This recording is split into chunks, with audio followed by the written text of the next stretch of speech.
Welcome to episode 19 of About the Cards podcast, live tonight on YouTube, as always, with my host, Giggity. my co-host, wonderful co-host tonight, Ben Wilson at our trading cards, Stefan Loeffler at Junkwax Twins, and I'm Tim Shepler at Big Shep 79. We are a podcast by collectors for collectors, and we hope to bring you a smart and insightful podcast discussing trading card collecting tonight. And Steph, can you unmute Ben now? I can't. He has to unmute himself. Oh, he's unmuted himself there. Benjamin, welcome, Steph. How was your weekend, bud? Steph, how was your weekend? How have you been? I mean, outside of getting exhausted, moving, it's okay. I mean, literally everything that could have gone wrong did. But I'm still living, so. Well, that's good. Ben, how have you been, bud? I have been better than Stefan is and ever will be. That's debatable. No. Well, as always, guys, you know you can. As always, you always can follow us on Twitter at About the Cards. We're available on iTunes, Stitcher, and make sure you subscribe and follow us on both of those. That way you know when we are live and when our podcast loads onto the iTunes and Stitcher for you. And make sure you rate and review and let us know how we're doing on the show. We definitely appreciate that. Yeah, why not? It's been, we have a jam-packed show tonight as we're going to be covering 2 weeks of Topps Living. This one that just came out. And some fun hobby talk, and let's just hope the Red Sox can pull this out, huh? Yeah, I mean, I don't like either team. I would have preferred the other two teams to have been in the World Series, but I mean, I guess the may the better team win. Well, I'm just hoping that I guess the Red Sox can pull it out just because I hate the Dodgers and how stupid Dave Roberts and his analytics with leaving two of his best players on the bench for the World Series.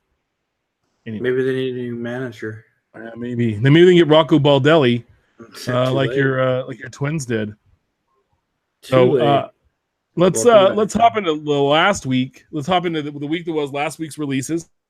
We're gonna go back 2 weeks ago for Topps Living in week 31 when we had JD Martinez of the Red Sox.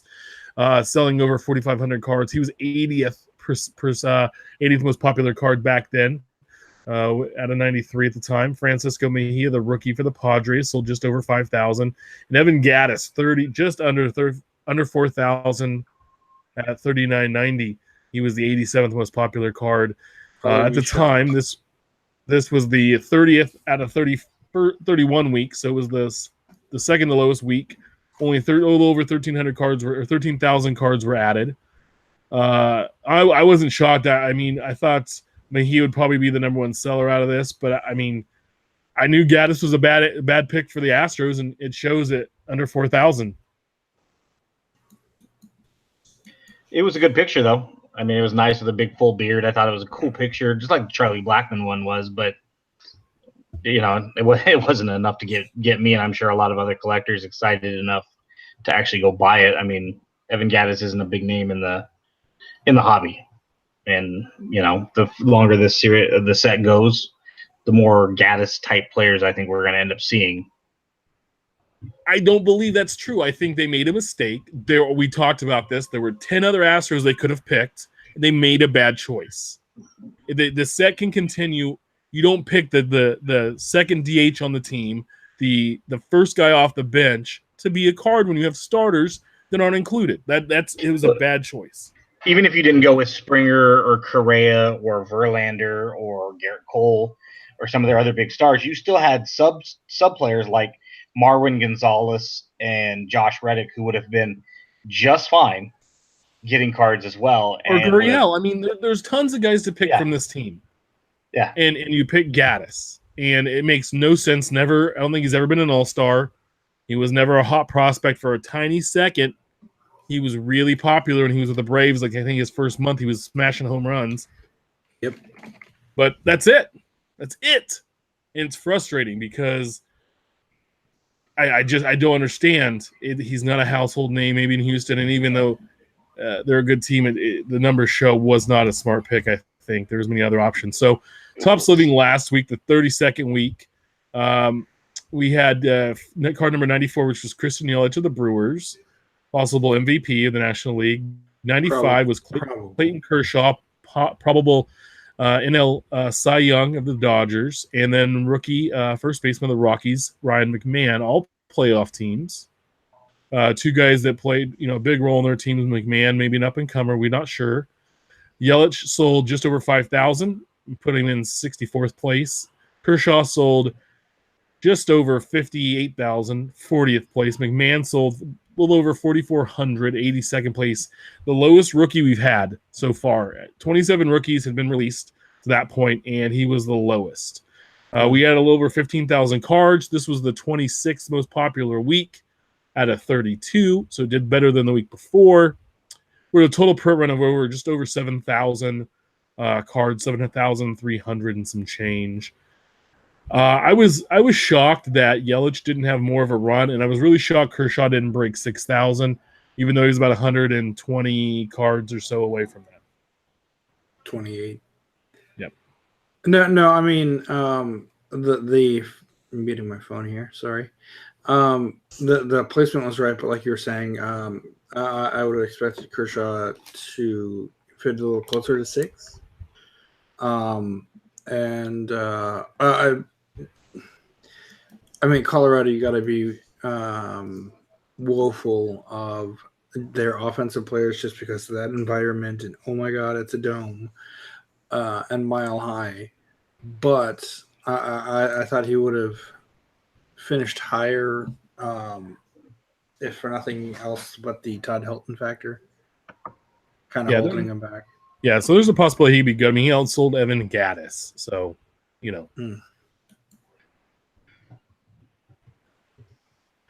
Ben, any thoughts on last week's? Can you talk? I think it is what we thought it was going to be, honestly, and the problem I see with Gattis is I mentioned on Twitter today as we were talking with a few of our fellow hobbyists.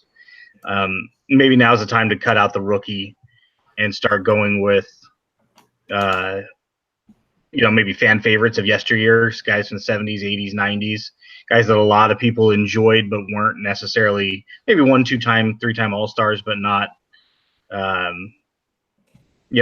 big names. That's the thing is 10, 15, 20 years from now, you're not going to look back and look at a guy like Evan Gattis and hold him in the same regards as, a lot of players that we can name from any era, that were popular but weren't necessarily superstars and potential Hall of Famers.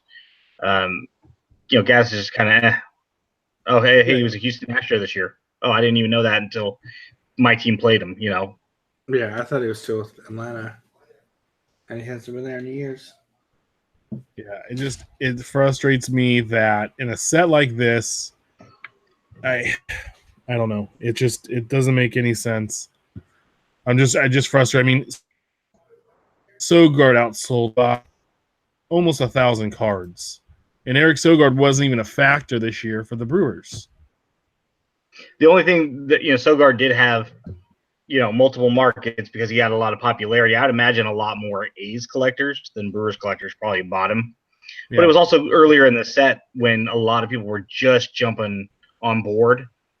And I don't know. I'm assuming a lot of those guys, a lot of those collectors might have, or at least a contingency, have jumped off board by now. Yeah. And, if they flip-flopped the two, I bet we would have saw Gattis with a much higher number, and Sogard with a lesser number. Yeah, it is what it is. We also had 2017-18 Panini Immaculate Basketball released, 2018 Topps 5-Star Baseball, 2018 Panini Phoenix Football, and then the 2018 Topps Now Taco Bell Steal a Base, Catch a Taco, Steal a Taco card, which are available in Boston. We're available on Monday in Boston and the LA area. And the mystery card now is Mookie Betts because he did steal a base in Game 1, which led to the first run of the game. So that was pretty cool. Can I bring something up that I saw on Facebook earlier today that by prefacing it, the collectors that like solely on Facebook seem to be a different breed of collectors. Oh, those guys are.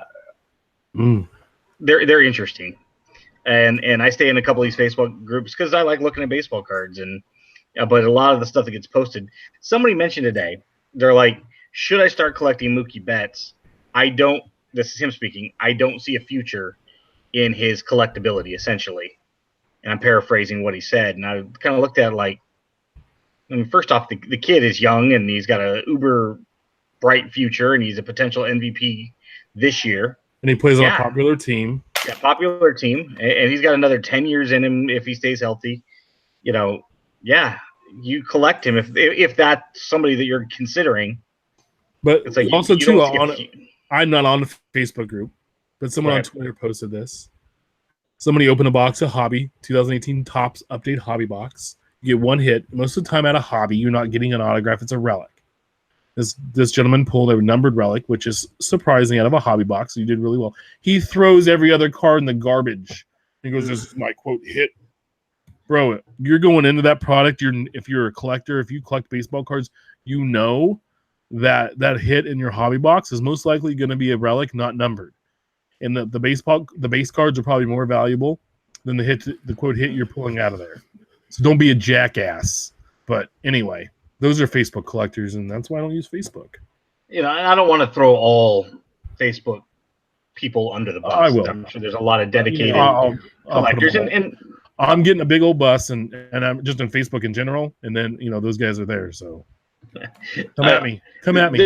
There's a lot of special individuals in the hobby, I believe, that are on Facebook. But I mean, come on, dude. If you're looking to try to score a hit out of Hobby or even out of Update in general, it's got a lot of good rookies and stuff. But it's a flagship product. It's not. That's not what you chase. If you think you're going to get any sort of return on a $60 to $100 investment or payment at retail, this is not your product. And if you think it was, well, that's all you need to know. Ask somebody next time. Right. I mean, it's not to the store to tell you, hey, this is what you can get out of it. You got to do some due diligence and hold some responsibility for yourself as well. In our chat room, Todd says give them to the kids. Why not leave them with the LCS and just say, hey, man, the next kids that come through, you got Halloween coming up. Package a couple of them up in team bags and toss them in, put 5 cards a piece in a bag and give them away. Find a new home for them. They don't belong in the garbage, even if they have no monetary value to you. And yes, it's your cards. You spent your hard-earned money on them, Mr. Guy, but come on, dude. Oh, no, I agree with you there. And so we want to move on to... Sorry about guys. I think I'm having some internet connections here. Thanks, Comcast. Give you guys an awesome plug tonight. So bear with me. I do apologize. So we're gonna move off to hot off the presses of the new releases this week. Topps Living got released the names yesterday. As we are a day late, we appreciate you joining us this Thursday. Week 33, card number 97 was Chris Sale, pitcher of the Boston Red Sox. He's our 6th Red Sox. Card 98 was Dominic Smith. The first baseman, the rookie first baseman of the New York Mets. He's the 5th Met. And then card number 99, Ender Inciarte, outfielder, Atlanta Braves. He's the 5th Brave. Wear my retro Braves hat tonight. I just like the way it looked. And, But I think that this might be completely the worst week we've ever had, just based on players. Now, don't get me wrong. Sale's a good pitcher. Smith is undetermined as a player. Inciarte, I'd love to have him on my real team. But collectability-wise, pitchers, when Sale's your big guy, pitchers don't. I mean, look, Kershaw only got 5,800. Right. This is not going to be a good week, guys. Now, if you would put Sale with, say, like Miguel Cabrera, who's still a big name in the hobby and really in baseball, but Detroit Tigers need a little bit more love in this set. If you put Sale up against Cabrera and another guy, either one of the 2 other guys that they had in this week, I could see it selling some. But yeah, Sale's your guy. Okay, he's going to be, if he hits Kershaw's number from last week, I'd be shocked. And the other 2 guys, I bet don't hit $4,000, and if they do, it'll be 41, 4,200 tops. Combined, I doubt these guys, hit 8,000, between the two of them. Yeah, no, I mean, I already bought Dominic Smith, but I mean, that just, to keep my collection going there with the rookies, but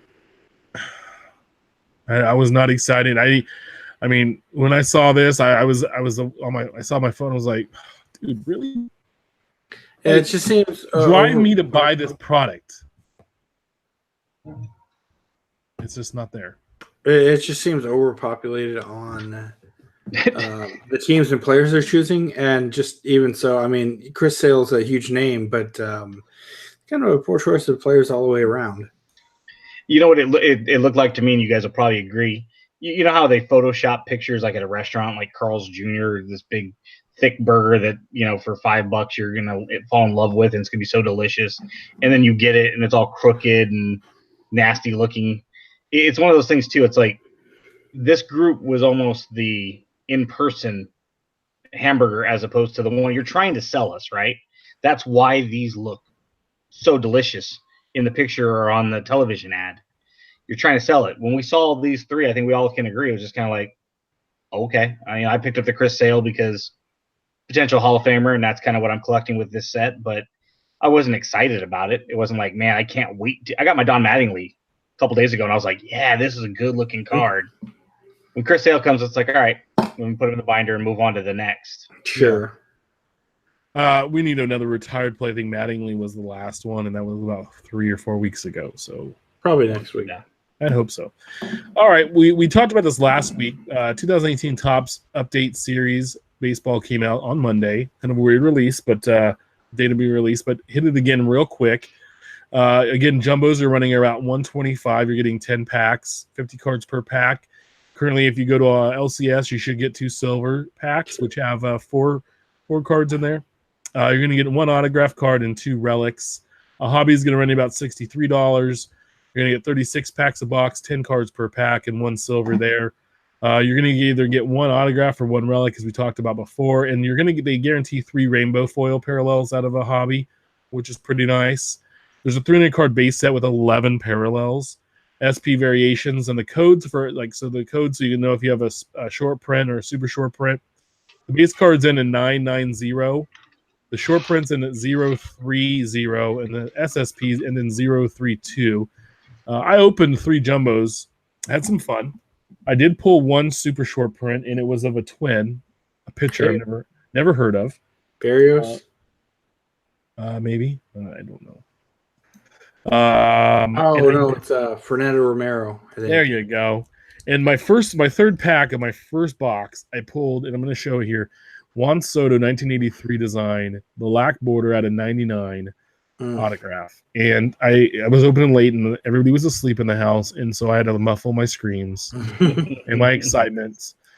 Sharp looking card and on-card autograph. It just looks beautiful. And it being a Soto, and hopefully he wins the Rookie of the Year. I was pulling for Acuna. Now I'm pulling for Soto. But no, it was bought three jumbos, and I put 2 complete sets together. I'm pretty sure I could put a third. I'm just not, because I wanted to pull, and I had like 4 or 5 of all the key rookies. Torres was in there, Acuna, Ohtani had another one, in Soto.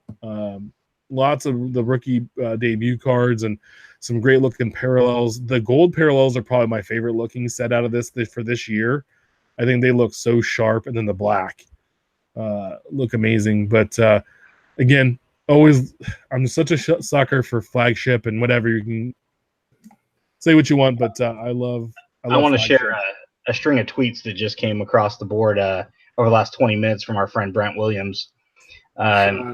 Basically, to sum it all up, he's shocked at how Juan Soto and Ronald Acuna cards are selling in update compared to Heritage. Now, granted, we know there's a discrepancy there, and he admits that as well. But then he goes on in like his 3rd tweet in a row saying that Bellinger base rookie cards and autos were selling last year higher than Acuna and Soto are selling this year. And he said that he himself is going to be a buyer on some of these cards, and he plans to hold some. So, if you are a prospector, if buying rookie cards and kind of seeing, Brent, who has a lot of experience in this hobby, is kind of, in so many words, he just kind of came out and said, now might be the time to buy Soto and Acuna and hold on to them because you're getting good value based on similar prospects and players in years past. Yeah, he had a lot at 10 of Acuna earlier today, and it was with it was earlier in the day, but with 4 hours left in the auction, it was at 22.50 for 10 Acuna rookies.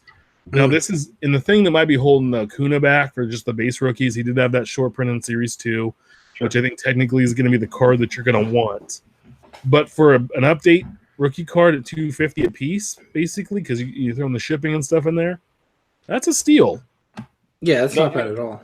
And if you're comparing 2018 update to 2011 update, right? Because of the plethora and depth of this year's rookie class versus what we saw as we reflect back on 2011. Yeah, if you've got a $20 bill laying around and that's your thing, if you're open to prospecting, even if you're marginally, because I know, Tim, you've done that with Chris Bryant and maybe a couple other players, although I don't think you would classify yourself as a prospector like other people. But you've kind of delved into that. If you have an extra $20 bill laying around, that would not be the worst investment. 5 years from now, that $20 bill is going to be spent on Starbucks or something else anyway. Well, if this becomes the next Trout, it may or may not. Maybe, but heck, even if it becomes a card that sells at an average value of $10, and you've got a 400% return. Yeah, and my thing is if you think of rookie, Lone Star Legends cards came in and says it's just going to be the auto is worth money or the base is going to be worth it also. Update rookies are where you want to be because they don't sell factory sets of update. Update's only pack broken. These rookies tend to carry a little bit more money if the guys hit. Then you see like Brian's rookie card was in Series 2. You can buy that all day for $5 to $6. If that, yeah. Yeah. I mean, whenever I see him at below five or below, I'm buying him all day. Because Brian, if he hits, I mean, hell, that could be a $10, $15 card at one point, double or triple my money. But if you see a guy in update, you buy those and hold on to them because the value is going to be there later on if they do hit and have a good career. I mean, we always use 11 as the thing, but we talked about pre-show is that, when that was open, Trout was not the guy you were hunting. You were hunting Hosmer, you were hunting Moustakis. Trying to think who else. Those were the two big because they were high draft pick for the Royals and come up. You had Trout, you had JD Martinez, Blackman, Altuve, Goldschmidt was probably a little chase at the time. I was not collecting then. Those guys were also in there. I mean, there's I think 10 or Brandon Crawford. We went through this list, and all of these guys have taken off, and you just never know. And so it's one of those things I love update and squirrel away. And I'm thinking about even going and buying another box or two just to put away, just to see what happens. Once you get past the 4 main guys, and you're talking, Ohtani, Soto, Acuna, and who's the 4th? There's 4 guys. Soto. I guess Torres. Soto. Who? Torres. Yeah, that's correct. Yeah. Sorry, he slipped my mind. So once you get past those 4, if you look at the next 6 guys, the guys that you would rank 5 through 10, I bet the value in that is extremely good. If you're just going to run out and try to grab some lots of guys, because those 4 are still probably going to sell fairly decent. Go grab some of those guys and stick them away because, like you said, Trout was not the chase guy in 2011, but he became the premier guy in all of baseball. You want a hitter. You want offensive guys. You want guys that play the outfield corner positions. The other one I would look here is Francisco Mejots is a rookie card in his Padres uniform. It's going to be his tops rookie. He's in there, and if he had a good end of the season when he came up with the Padres, and he could be a future piece for them. And if you went and grabbed 5 of them, what is he costing you? Couple bucks, 25, 50 cents, couple bucks a piece, right? Maybe, for $5 you can grab a handful of them, stick them in a box, and forget about him. And if he never pans out, you're out $1 or $2. Who cares? If that's your thing, of course. If you're team player collectors, maybe that's not your. For me personally, that wouldn't be my thing. But for people that are, I can guarantee you, I'd be looking at that checklist from 5 to 10 to 12, and just kind of maybe grab them all. Well, no, and I'm mostly a team collector and a set builder, but there are a handful of guys I will follow or I will purchase just to speculate just a little bit to see what they do. And, right now I'm looking 12 Mejia Topps Update rookies sold for 99 cents plus $3.75 shipping. Another 10 sold for $1 with $3.99 shipping, and 15 sold for $7 with $3.50 shipping. I mean, you're talking less than $10, and you're getting 15. You're basically paying $1 a card for a rookie that could be, pretty huge. Pretty huge. And full disclosure and disclaimer, we're not telling anybody out there that's listening to go spend your mortgage money. We're saying take your sandwich and chips tomorrow to lunch and don't go to the McDonald's for $10.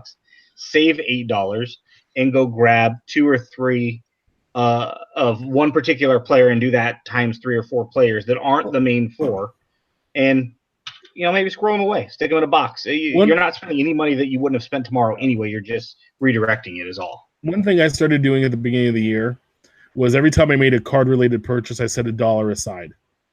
Okay, if I bought supplies, I bought a pack, I bought a box, I bought a card on eBay, I bought whatever it was, I put $1 aside. And that built up really quick. It was a few $100s within 5 months.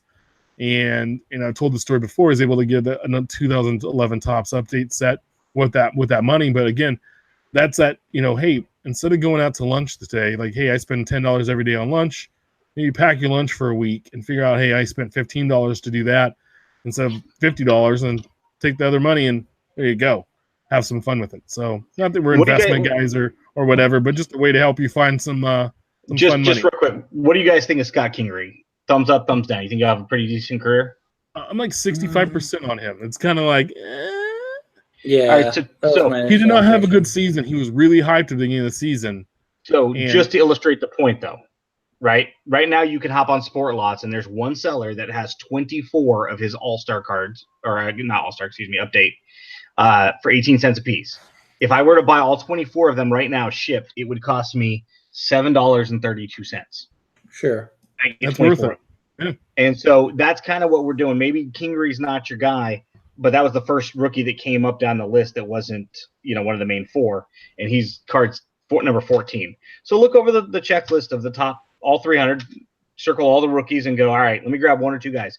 Kingery right now. There's over 70 rookies in this thing. So it's amazing. So cross out the top, or maybe grab 1 or 2. There's Ohtani starting at $250 on Sport Lots. Kingery right now, grab 24. Maybe only grab 5 of them for $1. And if he doesn't pan out, you're at $1 plus shipping. With that amount, I've got $3 postage. If I'm not buying 24, maybe it's considerably less. So just something to think about, Yep. So also this week it came out, but it's been out already. Archives. 2018 Topps Archives. So it's been in blaster form for months. And it got released on Wednesday. About $110 a box, 24 packs, 8 cards per pack. You're going to get 2 autograph cards. So 300 card base set. The first 100 are the 1959 design. The second 100 are the 1977 design. And the third are the 1981 design. Probably 3 of my least favorite years. Not a big fan of any of these years. Like, they don't. I looked at 81 and I was like, this is an 80 set, but I couldn't quite place that it was 81. Just should have known because it was the only year I couldn't think of, and I was like, so it's just there were 9 base card there's 9 base cards that have image variations. There's also a little subset that's included in the base set, which I guess kind of because they're numbered 301 to 320. The first 10 are 1959 style Topps combo, and then the second 10 are 1977 Topps turn back the clock set. So should have done 87, right? Everybody loves more at 1987. Archives has got to be heading out the door soon. I mean, they don't have any more sets to do. None of all the iconic ones have been done. Yeah, The only thing I liked about it, in this, you had the Sandlot sets. So you had the insert set, which I've already built, which is gorgeous. And then you have the autograph set, which is 11 cards. They have 3 parallels. And it has most of the cast members except for Benny, because I know he wouldn't sign because of being a firefighter in LA and some other things he just personally didn't want to sign. But they did have Small's mom sign, which is just lost her name. But she was on Raiders of the Lost Ark. Allen, it's her last name, and I can't remember her first name now. But she's in there. It's pretty cool. There's 5 autograph sets, the fan favorite autographs, which are all like there's like Willie Wilson, Burt Bylevin, there's a handful of guys that you like. Oh, like fringe guys. Like, hey, I liked him as he was on my team, and there's the coming attraction. So it was the rookies, and it's the 1993 Topps design, which I think is awesome for those coming attractions. There's a Topps rookie history, so it's a reprint card and it has the Topps rookie history stamp on there, and they're autographed. Karen Allen, there you go. Thank you. 1993 Topps All-Star Duel cards. So if you remember those duel, they had the left fielder from the American League and the left fielder from the National League, and they have those autoed with current guys. And then they also have Topps originals numbered out of 10 that are autographed. So original cards that will be autographed. So, this set reeks. I think we said this 2 months ago when the retail came out. This set reeks of a future Walmart exclusive. Yeah, I think that's kind of why they did this. 2-tiered retail came out, and then 2 months later, hobby came out. Yeah. They're going to have to recycle some of the years if they haven't already started. I don't have those in front of me, what years they've done each year. But they're either going to have to start recycling or revisit this. It just seems like archives. And trust me when I say this, it's one of my favorite releases each year. It's fun because you get to see your favorite players on yesteryear cards. But it just doesn't have the longevity and the holding power. It's just kind of like when we get to the triple threads and 5-star and museum, they start to just kind of overlap one another. And at some point, one of these sets is going to get cannibalized and it's going to have to hit the road and or reconfigured. Just real quick, here's what a couple of the Sandlot cards look like. And I believe this is 62. 62, correct. Yeah. They picked the right year. Yeah, I mean, because that's the year the movie is supposed to take place. I mean, it looks sharp. The cards are cool. I actually pulled an auto out of a blaster, and don't try to go out and do that because I looked at the odds, and it's 1 in every 84 blasters that you can pull an auto. Yeah, so you're better off buying a hobby box and taking your chance with 2 autos there. This was the reason I was buying blasters. Were these? I love these cards. I love the Sandlot. Anyway, so it's out. It's in retail if you want. I think we just lost Ben, so rest in peace there, Ben. F in chat. 2018 Panini Prizm Football released on Wednesday. $165 a box. 12 packs, 12 cards per pack. You're going to get 3 autographed cards, 4 inserts, 9 numbered Prizm cards, and 24 rookies. So 300 card base set with the first 200 being vets, the second 100 being rookies. There are only 22 parallels. Again, only 22 parallels. And they also they had first off the line with this, so one of the parallels is only in first off the line. Makes sense. 4 autograph sets, 1 men's set, and 10 inserts. I like that they kept that simple. This is, if you're going to build a rainbow, build this rainbow because it's gorgeous. 22 cards. Panini Prizm Football is basically what Topps Chrome was. So it's shiny. You get the chromium effect. I always kind of enjoy these cards, and it's one of those that hold. This is one of those rookie cards with Panini that hold a little value, even though we've talked about football cards not holding much value. But it's a good rookie class with all the quarterbacks. Well, and those Prizm cards look so nice. Color numbered, whatever, signed or not, they just look they look and feel nice. A true rival for Topps Chrome. Yeah, I love Prizm. It was one of my favorite baseball sets when they did it back in like 2012, 2013. Oh, except it had all that dust on it. Remember that? Yeah, that cocaine powder. Yeah. Now what's funny is I used to open packs like everybody else before I kind of reconfigured my personal collecting style and stopped opening packs when I just became an A's only collector. What's funny is I bought the Prizm Cespedes Auto in 2012, I believe it was. Yeah. And then I opened a couple of packs and I ended up pulling it out. Nice. To this day, it's probably the only A's Auto I've pulled out of a pack since I started collecting again. And lo and behold, it was the guy I had a super collection of. And lo and behold, part 2, already had it. And so nice. I sold it and made my money back on the packs I had bought. But yeah, it's kind of – I love Prizm. They had a lot of nice parallel sets and they did a good job of separating the rookies. It was like the the non-rookies were 1 through 150, and the last 50 cards of the set were rookies, if I remember correctly, or at least one year it was. Yeah, they did that this year, the last 100. Yeah, it's a nice set, and it's a football collector. I mean, you get the licensing unlike you did with baseball. Yep. We also have 2018-19 Panini NBA Hoops basketball that came out yesterday. This is kind of like I would say their flagship product. It's a good-looking product. $68 a box, 24 packs per box, 8 cards per pack. You're going to get 2 autos and 24 inserts/parallels. The 300-card base set. The last 20 included Hoops tribute cards. There are only 17 parallels in this set. And it has all of the top rookies from 18-19 in here. So you're going to get Ayton, Bagley, Donick, all those fun guys in there. You're going to get, there's 4 autograph sets, 2 mem sets, and 10 plus insert sets. It's just a base product. It's a sharp looking, card. The rookies kind of have like a fence border behind them because they're all the shots from they do the rookie premiere. But they do look good. They have a ton of autographs. So on Twitter, it's 8 out of 25, or a couple were pulled, and it's like Topps flagship for baseball. I mean, if you want a good set, you don't want to spend a ton of money, this is one to go after. And there's even bet autos in this stuff too. So one of a nice entry into the season as we are in 4 or 5 games in so far. You say entry, but they're going to release another 17 set. Oh yeah. I can feel it. Oh yeah, we'll talk about that I think tonight. Also this week, 2018 Leaf autograph full-size helmet came out, or it comes out tomorrow. It's only going to be $240 a box. You're going to get 1 autographed helmet, obviously. Highlights were Barry Sanders, Dak Prescott, so he got the auto pen machine to work on a large helmet.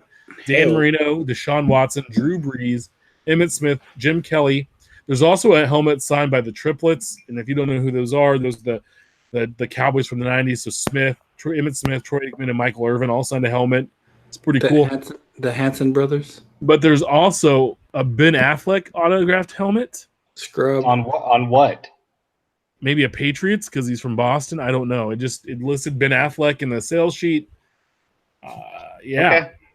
Yeah. I mean, I bought my stepdad a autographed Bo Jackson helmet for Christmas quite a few years ago, and I think I paid $160 for it. I mean, if you were just going to go buy pick your team helmet right now, a good authentic version, I mean, what's that going to cost you for a decent helmet?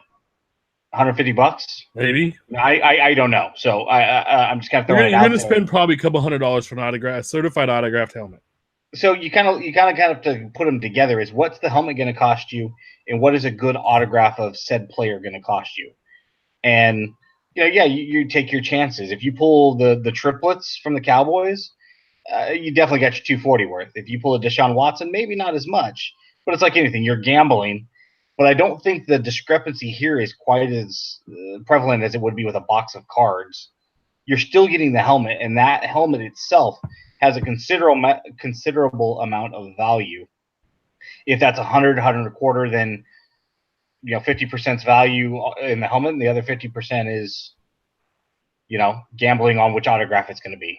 No, definitely. But it's part of that, but I always like to, like I've said this before, when the helmets are included in breaks, and so that way you and it's always fun to see that helmet getting opened up, and a lot of times the breakers will put a bounty on it, like, hey, guess who the helmet is? If you get it, we're going to give you a site credit or something. And that's my favorite thing to do, is to see that and be like, oh man, like trying to guess the helmet. And so it's funny. So we're gonna move on to what's brewing, and for next week,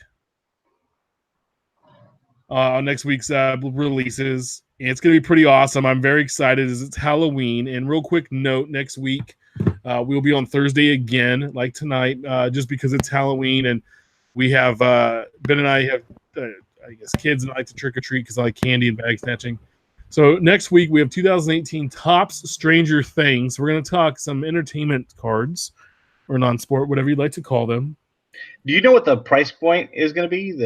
I haven't really looked. I didn't want to look because I didn't want to know how broke I was going to be. I'm excited to see that. I watched the first 2 or 3 episodes and couldn't get into it because Really? I'm not. Well, the reason is I'm not really into that kind of genre. The whole, aliens and out there kind of stuff. I really enjoyed all the 80s, references and the period piece of it, because that's when you and I were growing up, Tim. And I couldn't get into it, but my wife loves it, and I'm trying to get her into trading cards.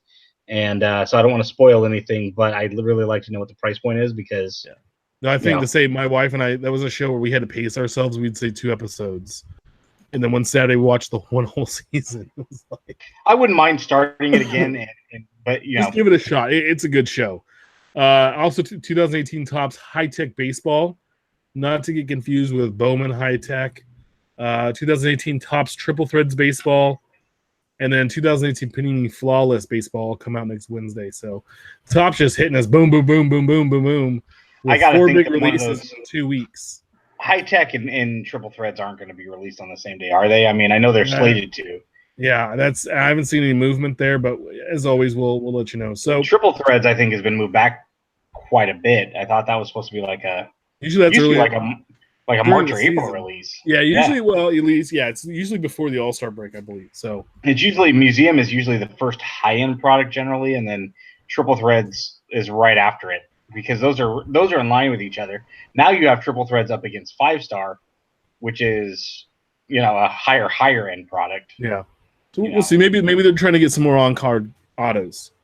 So, real quick, I want to see. I didn't watch the video, but I know that the CEO or somebody from Topps was on talking about they were making 550 million cards this year, and they have millions and millions of autographs every year.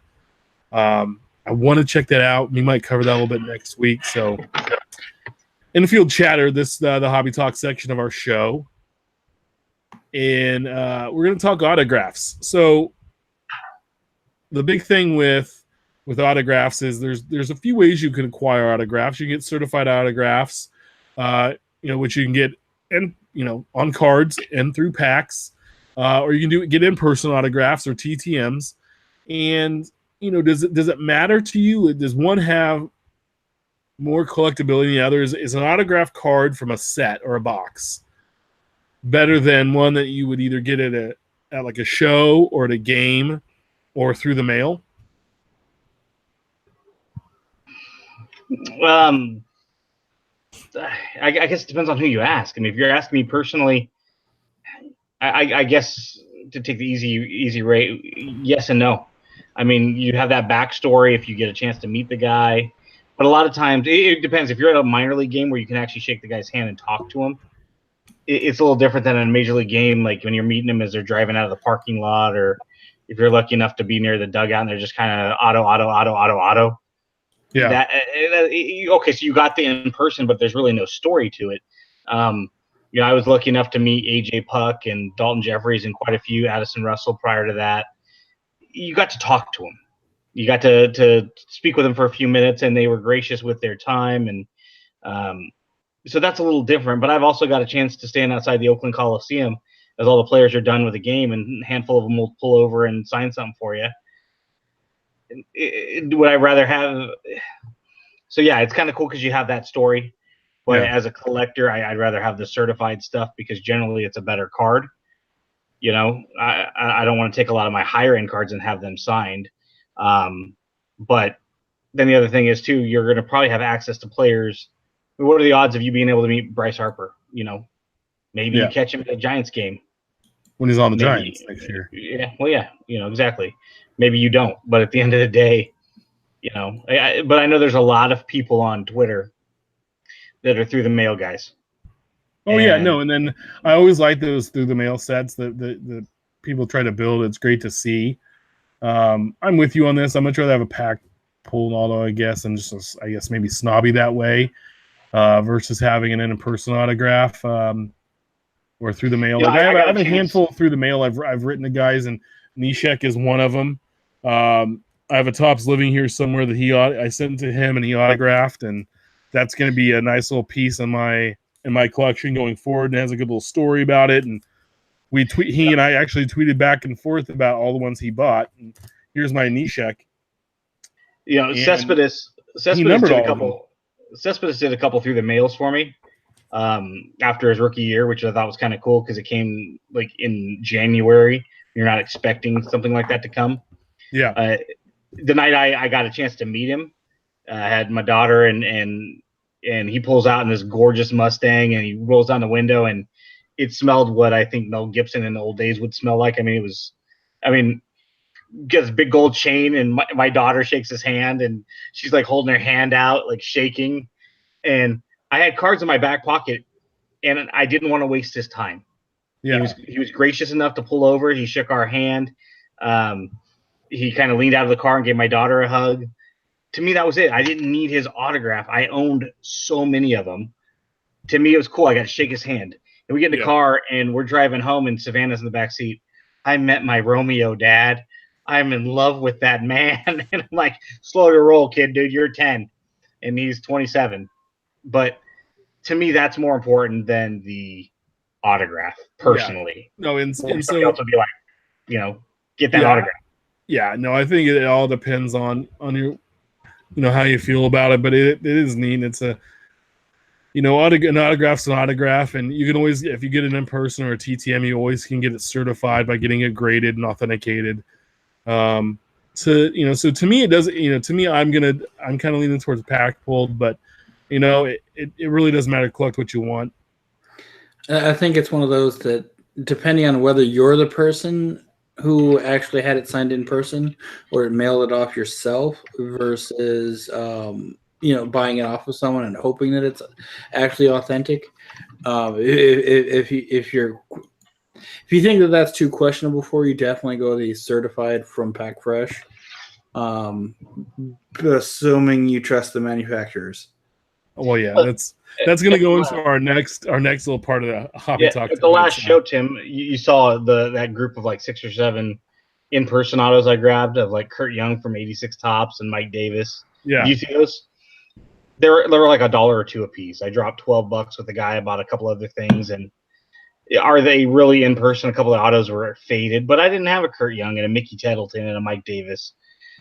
They're okay, but there's no sentimental value to those whatsoever. It was like, hey, I'm there. I have a couple bucks in my pocket. Why the heck not? Yeah. But yeah, it goes back to, again, Todd mentioned in our chat room, it's more of a memory if you acquire it personally. Some are tougher depending on who the player is. And, spring training is a good opportunity to probably get them in mass and probably have access to some of the bigger names when they're not as concerned about, getting home after a tough game, the next upcoming game. Spring training, they're a little more relaxed. Yeah, and plus the beginning of the season, they've had time to refresh and kind of cool off from last year, and they're excited about the new season. So the next topic is going to be relics or memorabilia cards or whatever you'd like to call them. So event worn versus game worn. Does it matter to you? So this is one that I posed to the group. It's one of those where you pull a patch card and you're kind of disappointed that it's not an auto, but you flip it over and realize that it's an event worn. So like a signing event or a pre-game jersey that they chop up. Some people don't care. Some people don't care for relics to begin with. But I was curious what you guys would think about whether they're game worn being naturally held to a little higher standard than just event worn, quote unquote. I mean, really, if we could get a cutter, we could go sit down with all of our shirts and claim that that's, for example, a Hank Aaron jersey that Tim's wearing. Right. I'm going to hold up a card here that I just got today from Gold Label. For those folks that are watching it on YouTube, it's a Dennis Eckersley auto relic, and it's just a white patch. Right. And on the back, it says the signing was witnessed by Topps representatives. The relic contained is not from any specific game, event, or season. How the heck do we know without getting a DNA test that Dennis Eckersley ever touched that? And if he had an undershirt on, again, the whole Mark Ingram Panini thing where he had the 7 jerseys on, it's a cool looking card, and it's a card I was willing to spend my money on to have. Did he actually wear it? I don't know. The autograph's real. Okay. it's a good card. And why do we collect? Why are we in this hobby? To collect stuff that we like.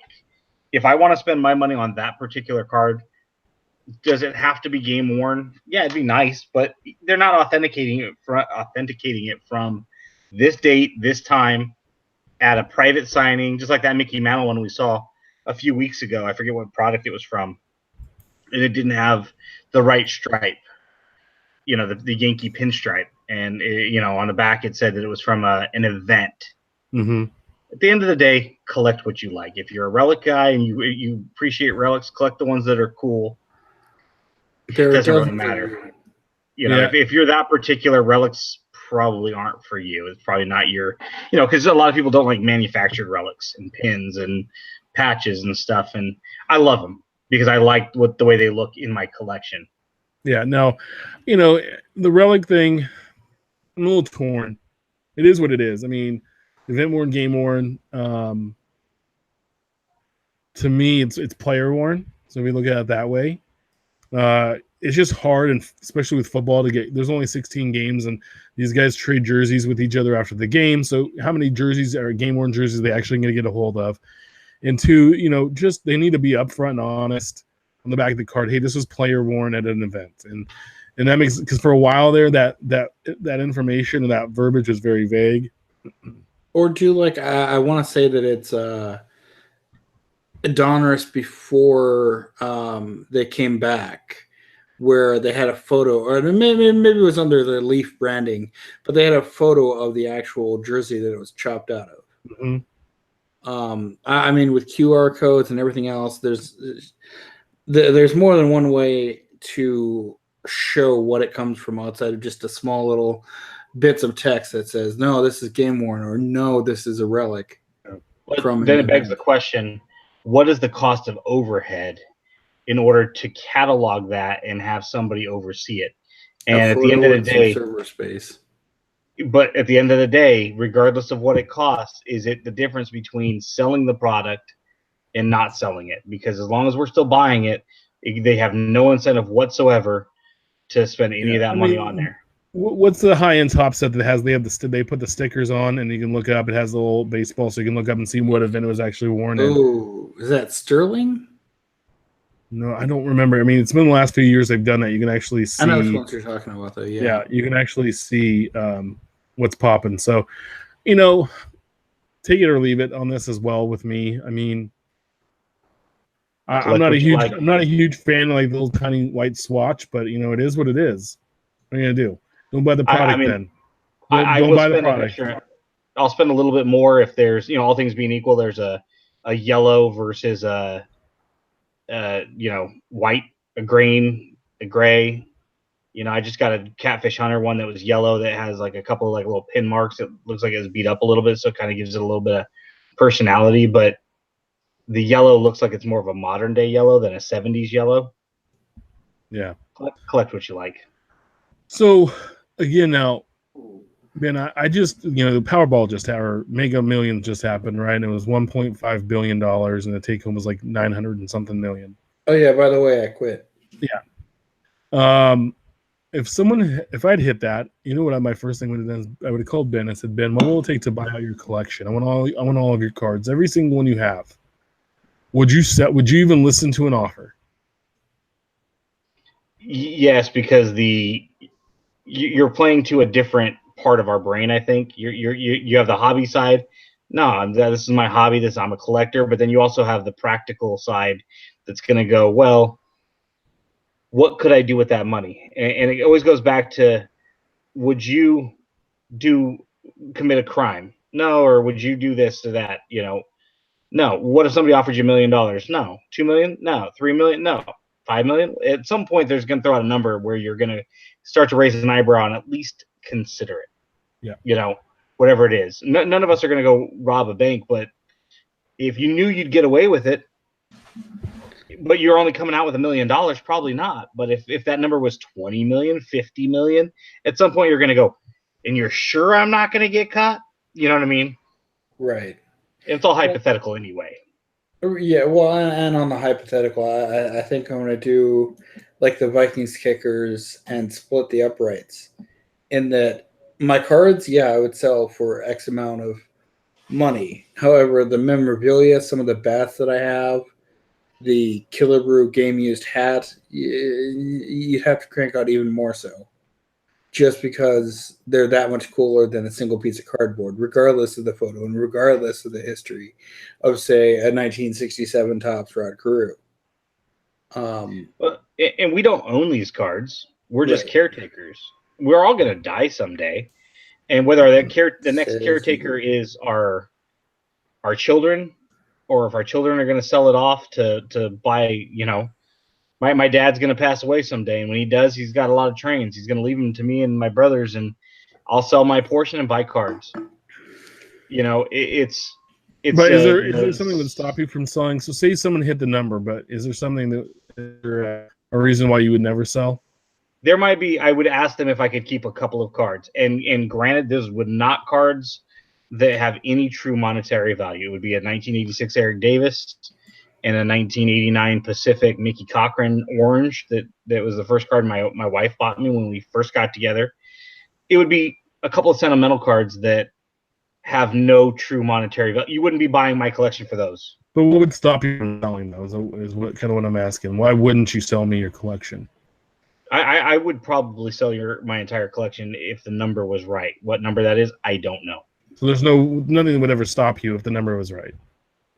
Yeah, because again, it goes back to the practical side. You would look at it and go, what could I do with that money here and now? If somebody offered you $500,000 for everything in that room that you're sitting in, you would look at it and go, well, I could buy off my house. Yeah. I was joking on Twitter about it. I was like, if somebody won the Powerball and offered you every dime of the Powerball, would your Mega Millions?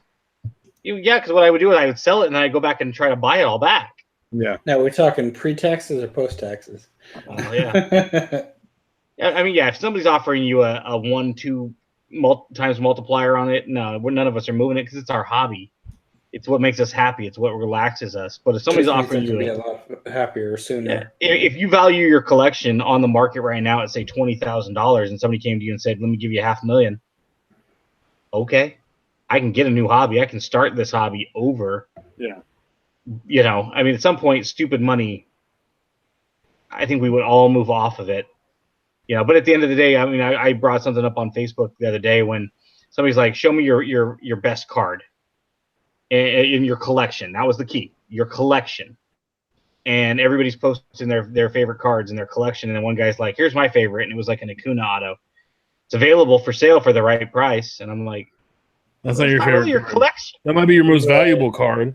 Yeah, it's like, come on, it's not your collection. Yeah, the Soto is not my favorite card. It might be one of the, it's a high dollar card that I have, but it's not my favorite. And it's not part of your collection. No, it's over here with all my Bretts and my, my other stuff that I've set aside that, I asked you before the show. I said, what are you going to do with it? You going to sell it? And you're like, I'm not sure. Okay, the second you're sure, and the second it does move across the room into the untouchable part, that's when it becomes a part of your collection. Right now, you own it, and it's yours, but it's not part of your active collection because there's a chance you might move it. Yeah. At least that's how I define it. If it was a pack, like there's a car I pack pulled. It was Rookies and Stars 2012 Andrew Luck patch auto that I pack pulled at a shop when they were having like a little promotion. And I'm a Colts fan, and I like the Luck, and that's a card that is worth a little bit of money, I guess, not as much as maybe it was back then. But it will never leave my collection as long as I'm here because there's a good story behind it for me. And Savannah pulled what were the spring training inserts they did out of the packs years ago? 2013, 2014 spring fever stuff. And Chris, who owned DNP cards at the time, had opened like 10 or 12 packs for himself. I went in there and bought some stuff, and he gave Savannah one pack, and she pulled out a Nick Markakis auto. Wasn't very expensive. I think it was only worth about $25 at the time. But he's like, man, I opened up a bunch of these. I'm opening them to resell because I have a card shop, and you come in here and you open a pack and you get an auto. And she's like, well, I'll sell it to you. And so I have the Markakis. There's nothing that would get me to sell it because $25 isn't going to do me any good. Yeah. I already have $25, more or less, to quote Michael Scott.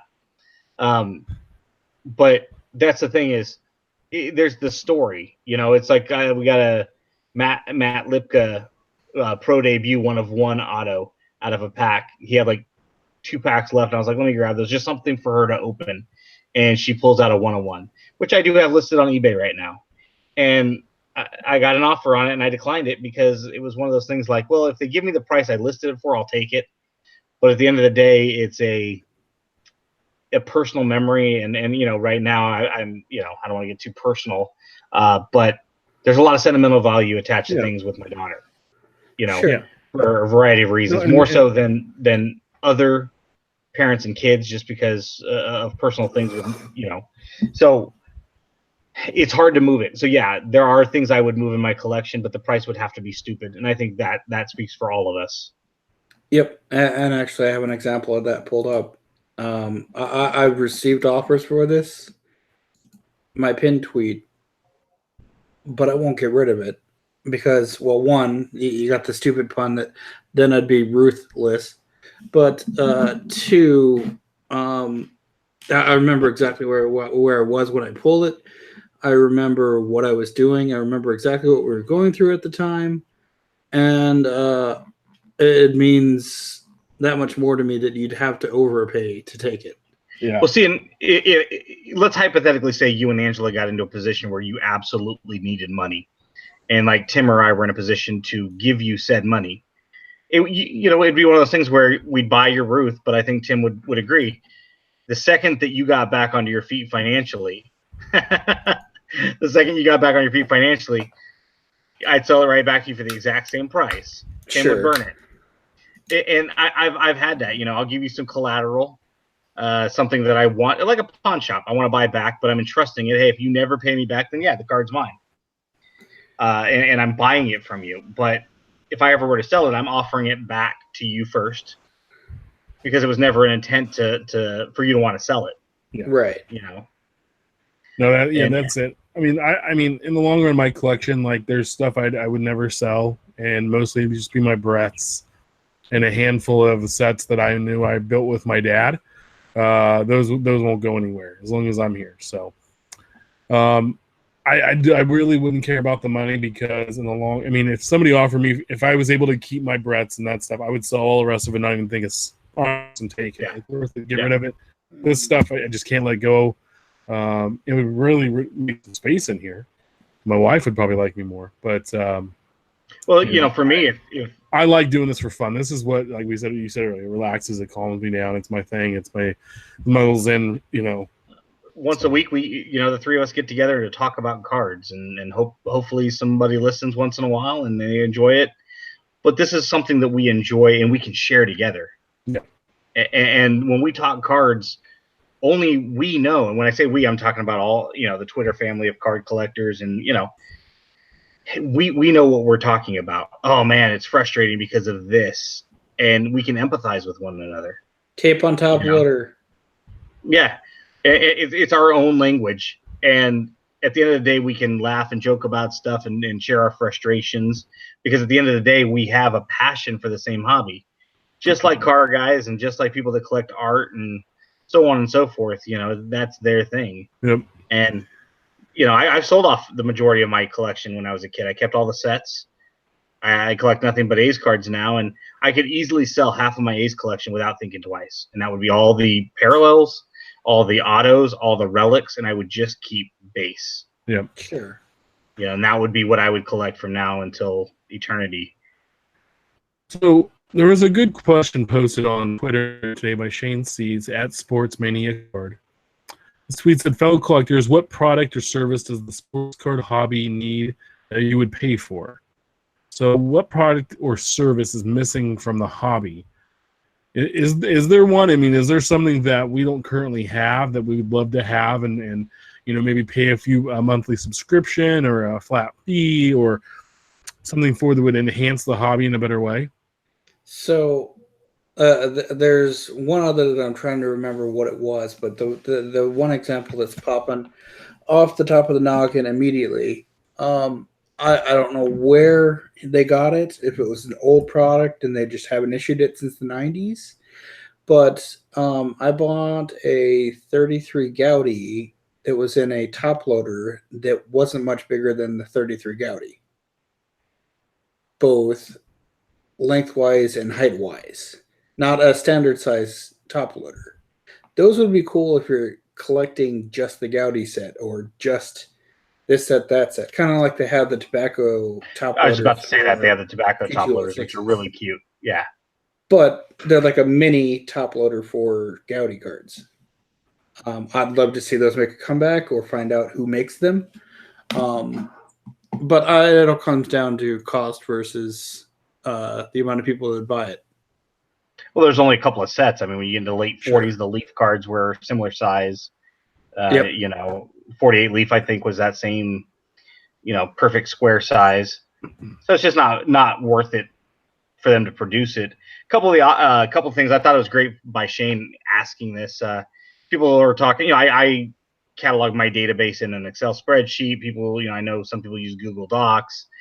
Somebody basically said a program in which we can upload pictures of our cards, and I know people have done that, and I don't know if they're programs that they've used.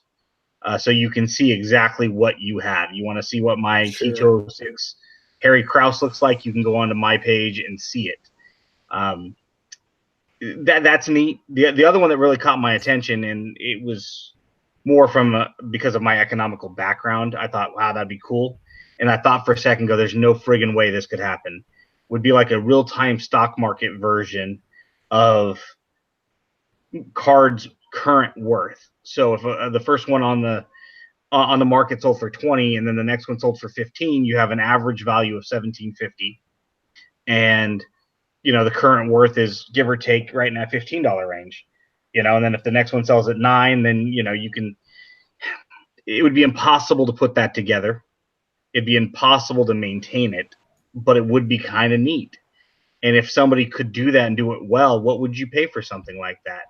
If you're an active seller, you know, if you're a Brent Williams, for instance, would he benefit from something like that?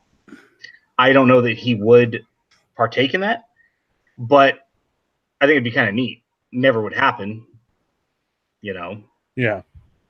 You know, I kind of went back and forth thinking about what we're really missing, and I know a lot of things have popped up. I remember one time there was a guy that was rating breakers, so you could go to his site and you know he had a criteria and would break down each breaker, and they would end up with a score. And you know, I'm not sure if that still exists, you know, but that always can be flawed, right? Yeah. Oh yeah. You know, there are a lot of databases out there for checklist and cards and to get that information. So that's really not an option. I like the stock market idea. I think that, you know, but to have I did borrow that. Full disclosure, I borrowed it from one of Shane's followers. Yeah, no. But to have the resources and the manpower to do that would be incredible. You know, I think would be neat is I spent 5 years, give or take, building my own Master A's database. The flow of it, the look of it is for me. I've shared it with our friend Brian Bice, and I believe I sent it to our buddy. He improved on, by the way. Well, he said he added a few things, which were like the SGA sets. And improved, he said. I think it was one of the words. No, that's not what he said. If so, you know, I'll wait till next time we see him. But I think I showed it to the 1 Million Cubs project, our friend Bo. I believe I sent it his way. Maybe it was Once a Cub. One of the guys got it. Just to kind of see what it looks like. I think it would be neat if, you know, Ryan Cracknell does a really good job of breaking down his current checklist by team. He does the homework for us. If you had a downloadable from all time, you know, you want to start collecting just, you know, St. Louis Browns cards, you could go back and see whichever ones they've produced. If you want to just collect Shoeless Joe Jackson, which I just found out they made a Philadelphia Athletic 1909 to 1911 American Caramel of fantastic. I'm never going to get that card. But somebody would have to do exactly what I did for the A's. They would have to do it for each team, and it would be an incredible undertaking.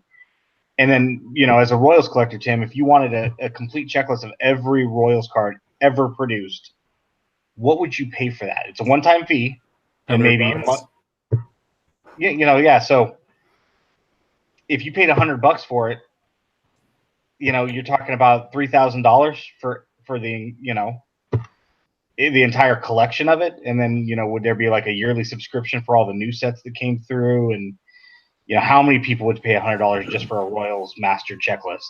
Yeah, me, Matthew would. I know that. We know you and Matthew would, so they'd have at least $200, and that's probably it. But I mean, how many? What would your return have to be? Would you have to sell? It would be 30, 50 of each team in order to make it worth your while. Because, like I said, it took me forever to build it.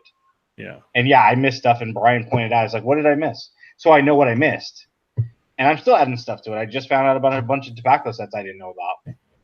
Slacker. I know. I'm saying 5 years of, and I came up with a complete failure. You did. Yeah, so, but yeah, go ahead. I don't think there's anything massive that we're missing. It's going to be these little niches, and it's going to be how you execute it to take off. And unfortunately, in the hobby, things maybe last a year or two, and then they flutter away. We hear all this hubbub about it, and then it's like, and it's gone. So what do you do? But if you have any good ideas, you can always hit up Shane at Sportsmania Card, which is funny to me because here in Sacramento, we had a card shop. It's now closed, but it was called Sports Card Mania. Right. Every time I see that, I get it. My like Lexdicia kicks in, and I want to say Sports Card Mania. So yeah, I mean, it would be kind of fun if there was a way. I know I don't know if I was talking to you guys about it. I started to do it a few years back. Was collecting, like I had a database going of, and it would say Tim Shepler. It would say you're at Big Shep 79, and it would have your email, and it would have your PC. And I was trying to get that information, and I was looking for somebody that could put that up on a website. And we have a database of, all right, I just opened up some cards, and now I've got all these. You could go to that website and go, all right, who's my Royal collectors? Who can I go to and hit up and say, hey, are you interested? That actually might be the idea right there.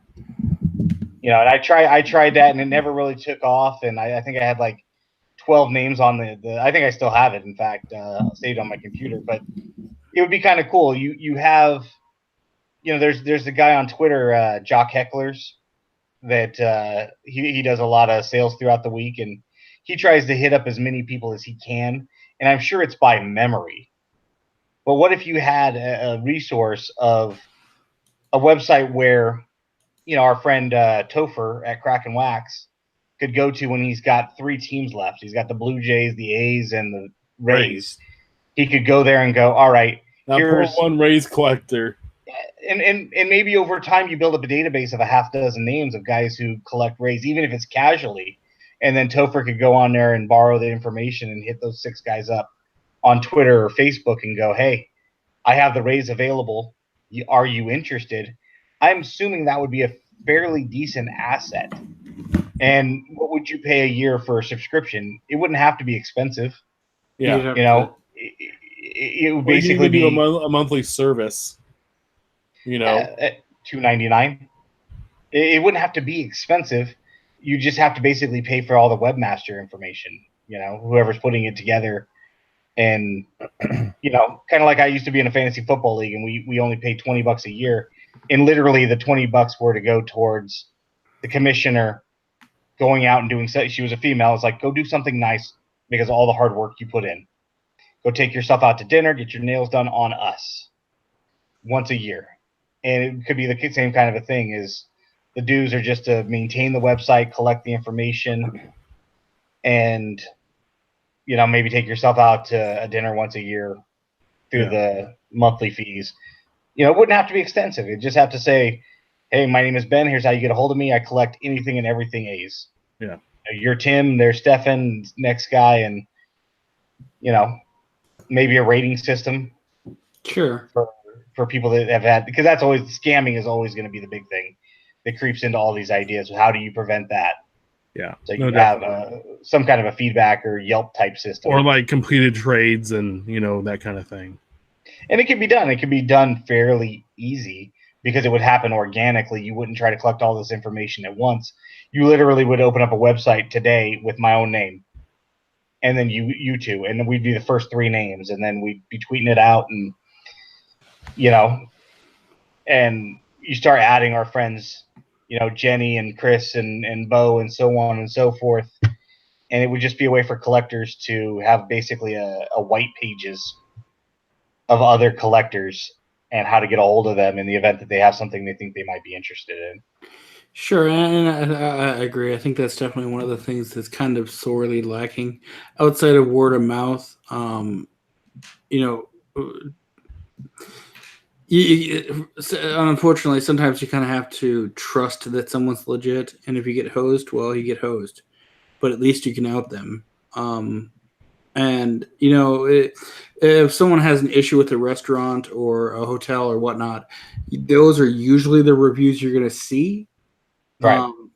But if done right, that wouldn't be a half bad. To your point, when I used to be in sales, I used to tell people all the time, throw out the 5-star because those people obviously had a great experience. Throw out the 1-star because those people obviously were extremely upset. And focus on the 3-star reviews because that's the meat and potatoes. Those are going to be the most honest of a 5-star review, system. Right. And, really this is, buyer beware. It's just a way for us to put together a database, or for somebody to put together a database of collectors. I used to be a part of a group called Trading Bases with a double entendre. And it was, you're not allowed to buy in the group. You cannot sell in the group. You can only trade. And you can only trade basically base cards. It's to help set collectors build sets. And it was all done through emails.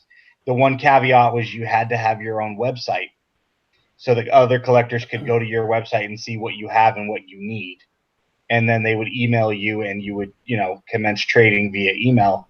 And my biggest issue was I was too disorganized at the time. And these guys were lightning quick. You post a mass email to that group, and you've got 7, 10, 15 collectors saying, I got what you need. Here's what I need. And then I would be there like 3 days later, like, hey, I got what you need. And they're like, yeah, I already completed that trade. Like, oops, okay. And, something along those lines. Yeah. Would be kind of neat. And yeah, I personally would pay a couple of bucks a month to be a part of that. Yeah, I think that's kind of where it might need to go. So Shane, take our idea and then become rich off of it and be famous, and you can thank us in an email or something. Well, guys, we're going to wrap up tonight. Remember, we're going to be live again next week. We'll be on Thursday instead of Wednesday at 8 p.m. Pacific Standard Time on YouTube here. You always make sure you subscribe and review to our show on iTunes, Stitcher, and YouTube. Let us know how we're doing. You can always follow us on Twitter at About the Cards. And we're always looking for ideas and segments and things to talk about or things going on in the hobby. Let us know. I got one last point I'd like to make. Yeah, you can follow Ben at Our Trading Cards. You can always follow Stefan at Junkwax Twins, and you can always follow me at Big Chef 79. Ben, what is the point you want to end the show on tonight? So we mentioned this a little earlier. So if you got a lot of base cards, don't care if it's 1990 Donruss, get yourself some team bags, throw a couple of them in there, and instead of giving kids candy and cavities next Wednesday night, toss a couple of cards into their basket. You never know if you're going to get somebody excited about our hobby. It'd be kind of neat, instead of getting that gobstopper and, everlasting whatever and, a dum-dum in your basket. It'd be kind of cool if you get home and you got five 1990 Donruss. It's a good way to liquidate some of the stuff you don't need and get it into the hands of our future, which are the kids. It'd be a really cool. I would be stoked if my kid came home and had a pack of 10 1990 tops, not because there's value, but because he would probably be super excited. Dad, you're a collector and I got cards. Yeah, like I have all these packs of 90-91 hoops. Seriously. Throw them in there. Yeah, you got a little kid knocking on your door. Come knock on my door. Come knock on my door. Come knock on Tim's door. Then knock on Ben's door. Don't be a dum-dum. Be a smarties. Look at you with the jokes tonight. So yeah, just an idea. If you're looking for, instead of buying a $15 bag of crap candy over at the Walmart, go buy a team bag and do a little workout in your garage. Yeah, make some kids happy. You never know. It might be fun. All right, fellas. Well, as always, it's been a pleasure. Everybody, thank you for joining us and listening to us tonight and hanging out with us. And sorry we're on Thursday, but Steph had the big move, and he actually moved out of the dungeon he was in, and he moved into his Texas mansion. Indeed. And he's actually neighbors with Cuban. So he and Mark are hanging out, sitting courtside at the Mavs games this season. So check him out there. And Ben, always looking for those A's cards. Trash team. And keep us in your thoughts and listen to us and let us know what we can do to make the hobby better for you.